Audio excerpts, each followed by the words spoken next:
try to explore those possibilities. So, Yeah.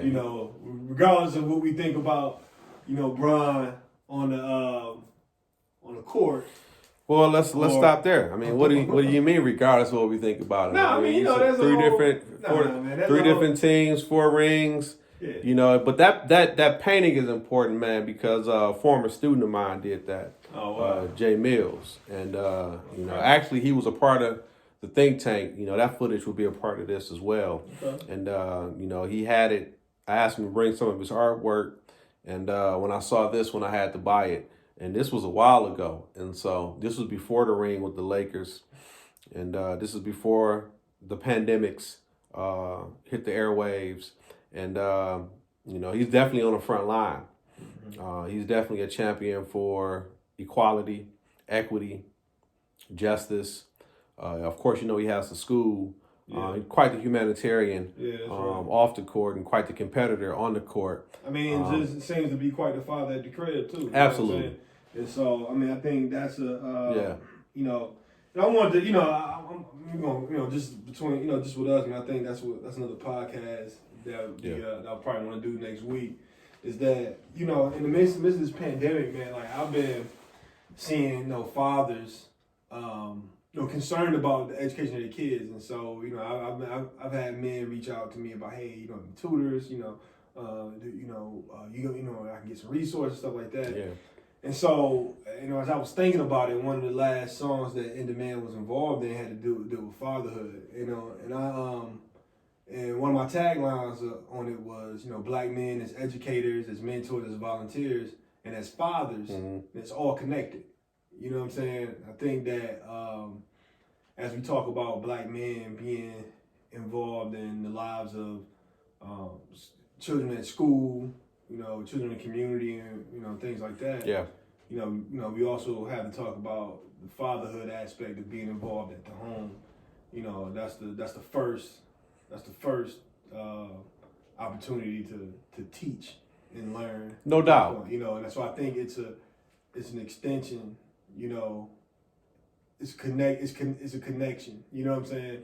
Yeah. So, so I think, just speaking of LeBron, it seems like that, he's a good father as well. So.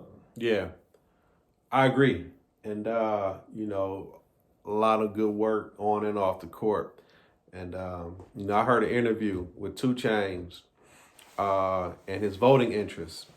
And he was saying, the Democratic president-elect tax plan impacts greatly those who make $400,000 or greater. And 2 Chainz said he voted for Joe Biden, and obviously he's north of 400,000.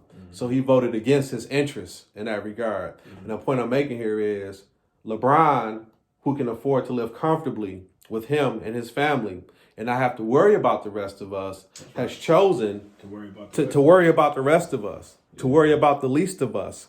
And so that's very commendable, easily. He's been making millions since he was 18, 19 years old. And he's an elder statesman now. He could have mailed it in terms of this fight for justice. But no, he's done the exact opposite of that. He's been very vocal, much to the chagrin of a few people who are in the public eye. But, that hasn't stopped him. In fact, I think that's motivated him. And so think about the impact that that's had. For that fight for justice, and many of those NBA arenas were opened up as voting places. That helped with this pandemic because in order to socially distance, the bigger the place, the bigger the venue, the more people you can fit. You had a record turnout this year. That's not by happenstance. Again, there are no wrong notes, right? That quote again, there are no wrong notes.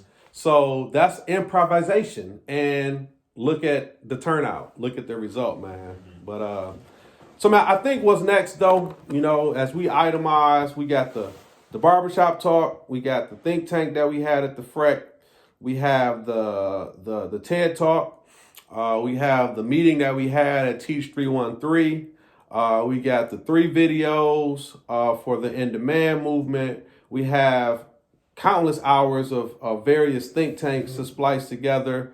We have podcasts that we have to fit in. That we haven't even put out yet. Yeah, that we haven't even put that out yet. We have, hold on, the impromptu one we did down at Wayne State with Trey when he was home from England. We got the performances of the think tank that were done at the Life Remodel Center, the Durfee Innovation Center. We have, and then you have the call to action that you did with the In Demand movement at the same spot this past summer, man. So all of that working together for the good of the order, man. Now it becomes the painstaking work and task of editing, putting it out, and revisiting it. Yeah. Yeah, man. I mean, just to be honest, I kind of felt, I felt at a loss, man, because, you know, it seemed like as we was building a lot of steam, it was like all that steam just chugged out, you know, because of the pandemic, you know. And so I feel that that steam is rising up again, you know. It's just that the train is going in a different type of space now, you know what I'm saying? So, yeah, man. So, 2020, we're not done yet. 2021, we don't know what's to come. Yeah, we got a bunch of possibilities, you know, a bunch of possibilities. But you know, one thing I do know is Black people,